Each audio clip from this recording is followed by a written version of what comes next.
Welcome to FlightGlobal Focus, your new essential podcast for trusted aviation insight. We publish new episodes twice weekly. Join us on Friday for a concise news briefing and on Monday for an in-depth analysis covering airlines, defence and aerospace.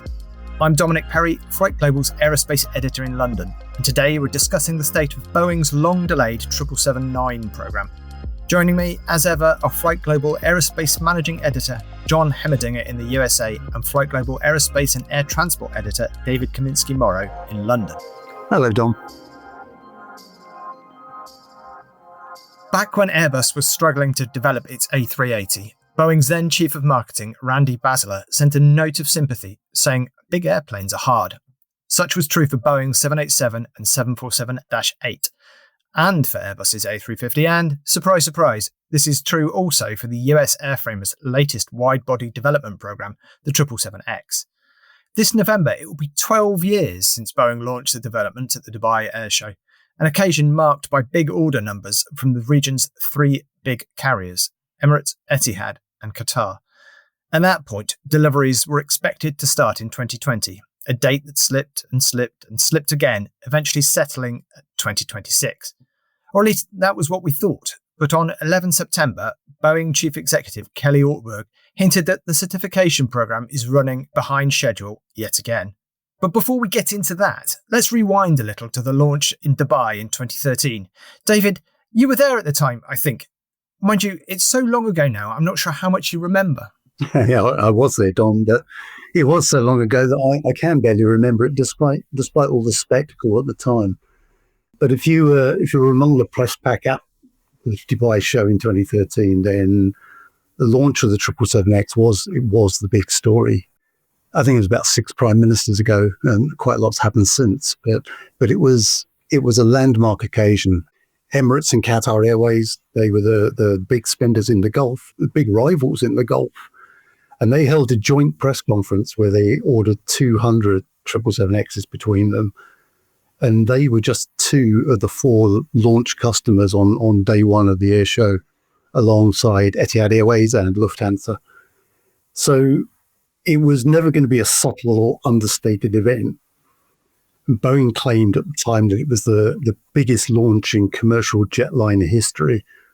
And to be fair, that wasn't an unreasonable boast, because that was 259 aircraft, something in the region of $100 billion in hardware.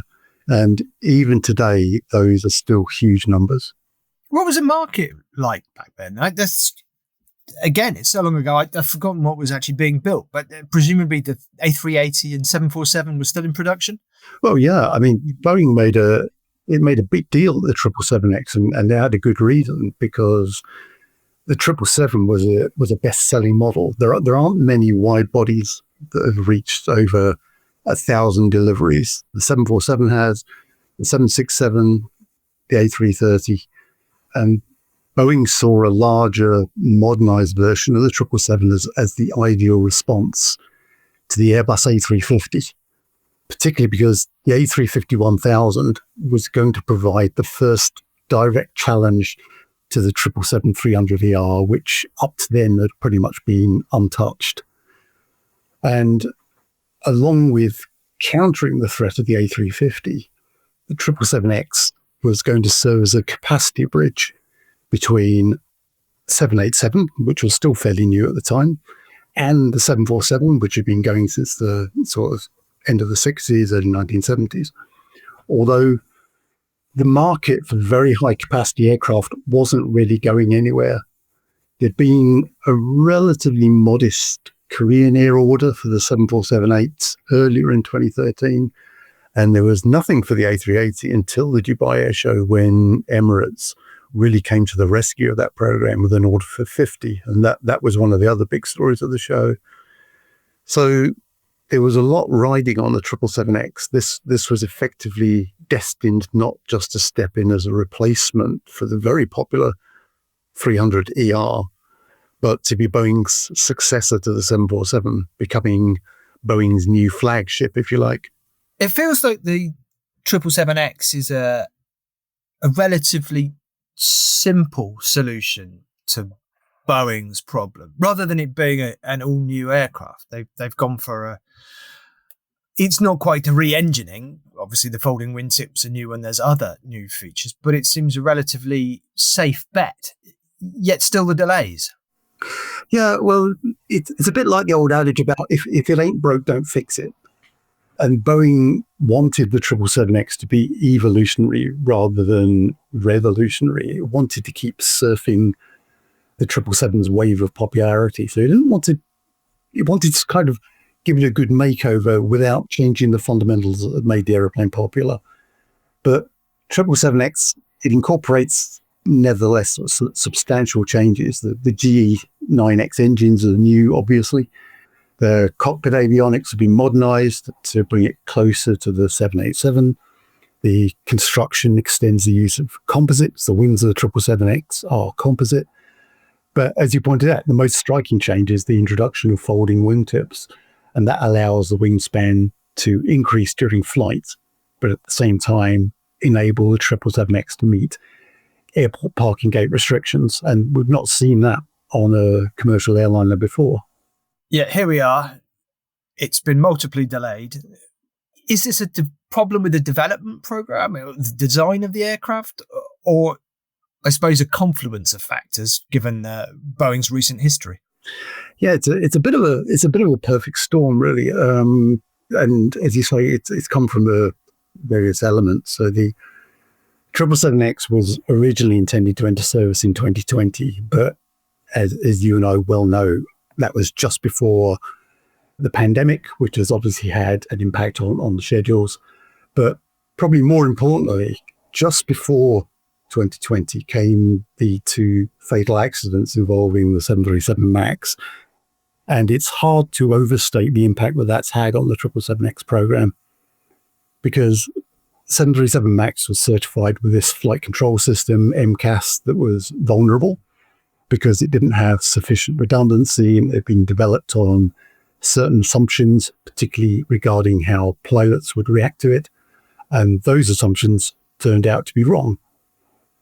And the 2-year grounding of the MAX to rectify those issues and redesign the MCAS system, it forced a lot of soul searching within Boeing and the FAA about how to approach certification, not just for new aircraft, but also those which had been derived from existing fully certified models. And what emerged was a new FAA policy about what constituted a major design change and a stricter step-by-step approach to certification to ensure that the introduction of new concepts and new materials, new technology, even into older designs, didn't end up creating undetected or unexpected risks, especially when systems which had different regulatory requirements had to interact. And those changes to certification procedure have come on top of the pandemic, the supply chain bottlenecks, and all of the other normal, if you like, technical problems you'd expect, because aircraft development is a bumpy road. Jon, I guess the issues with the GE9X engines fall under that heading of normal problems that get thrown up in flight testing. Well, yeah, there were several issues that happened. I mean, David touched on a few of them, and several times during the last few years, we had issues where there was things with the flight control system. They needed to be Boeing's assumptions about those systems turned out to be not good enough for the FAA, and changes were needed to be made, and that caused a lot of delays. Then, sort of the most recent high-profile delay came last year. It was last August, and news broke that Boeing had discovered that the thrust links on one of the 777-9 test aircraft, and actually others subsequently, thrust links are on the engines, and these thrust links had fractured. The thrust links are devices, they're not new, they're on most aircraft, if not all jet aircraft today, and they transfer thrust from the engine to the airframe. They don't hold the engine in place, but they're designed to transfer the forward thrust. and Boeing had discovered cracks in the thrust links. On the 777-9, they're essentially the largest thrust links that Boeing has ever produced, or that their supplier has ever produced. It's been on a Boeing aircraft. They're made of titanium. They're something like, I want to say it was 10 feet long. They're very large. Anyways, after this was August, and these cracks were found, and Boeing had to ground the entire test fleet, which at that point was 4 aircraft, and they grounded it from August last year until January of this year. So something close to a 5-month grounding. During that period, they had to, of course, figure out what was wrong, and then they had to fix it. And what they discovered was that there was an airport, I believe it was a cooling gap, a cooling port, and in that gap was a blanket. They described it as a blanket, and that blanket was so close to the thrust link, not touching it apparently, but close, within less than an inch, and air was flowing too fast through that gap. It was causing the thrust link to vibrate in a way that led the thrust link to fail. So Boeing went back to the drawing board with all that, and they do say that they found a fix. They beefed up the thrust links. I think they've also said they had increased that gap a little bit so you don't get the air flowing through there. So that threw the whole project off the rails for months, and was sort of the most recent high-profile setback. And they're back in flight testing now, of course, and recently it was just a few weeks. It was in August that they said a 5th flight test aircraft was now flying. So 5 aircraft are now in the test fleet. They have something like 1,500 flights completed and 4,000 hours. Not all those are for certification credit, though. Yeah, here we are, and Kelly Ortberg seems to be dropping hints that another delay is on the cards. What did he actually say last week, and has that shifted the timeline at all? Yeah, right. Last week we had some interesting news. Kelly Ortberg was speaking at a Morgan Stanley investor conference, and he was somewhat unusually candid about the state of the certification program and how much work Boeing still has to do. I mean, Boeing is still saying, I checked with Boeing in recent days, and they're still saying they expect the jet to be certified and delivered and actually in service in 2026. But last week, Ortberg raised at least some doubt about whether that's going to happen. And he didn't say it won't happen, but what he said was Boeing faces, quote, a mountain of uncompleted 777-9 certification work. He said, quote, we need to be burning down the certification tasks. We're falling behind on schedule. And he also said, we're clearly behind on our plan in getting the certification done. He cited schedule slip. He mentioned how the type inspection authorization, that's the document that the FAA issues in order to approve certification flight testing. Boeing is receiving partial approvals under that type inspection authorization. It's receiving approvals to do a little bit of testing here, a little bit of testing there. The FAA is approving it piecemeal rather than just saying that this document is approved or that this process is approved. And that is limiting Boeing's pace at which it can complete flight testing. Now, what all these delays, these ongoing delays mean? I mean, we already knew the program was delayed. We already knew Boeing wasn't moving at the pace it wanted to. We don't know whether another formal schedule delay will happen. I will mention that next month, tentatively, it's thought to be October 23rd is when Boeing releases its third quarter results. And it is perhaps on that day that we'll learn more about the program, presumably on that day. And if there was another schedule slip, that would presumably be where we would hear about it. Presumably as well, there is a financial aspect to all these delays. How much in the way of charges or forward losses has Boeing booked so far on the program?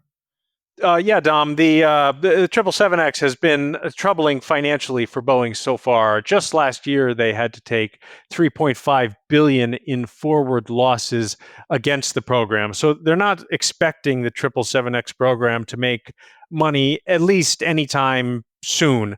And it was just last week that Boeing chief executive Kelly Ortberg sort of hinted at possible more charges. Boeing hasn't taken charges more recently against the program, but Ortberg said that he is going to ask Boeing's new chief financial officer, Jay Malave, to review how the, quote, schedule slip will impact Boeing's situation going forward. And that seems to imply that the CFO is going to look and see what the financial implications of potentially more delays are going to be. And Boeing has not said that there will be more financial charges, but if there were, we presumably would learn about them on the third quarter call next month. What's happening to the 777X's backlog? Is that staying relatively stable? Yeah, it is. It's relatively stable is a good way to put it. Actually, it's been coming up of late. Boeing was somewhat slow for this program to get going, and a lot of people said that perhaps the 777X was a little bit ahead of its time in terms of coming to the market when replacements for a lot of these other big jets. At a time, the other big jets will need to be retired. But the delays to the program maybe have made that problem a little bit better as airlines are ready to retire 777, first-generation 777s and A330s. Boeing's most recent numbers put the unfilled orders at 565 aircraft. So healthy, significant.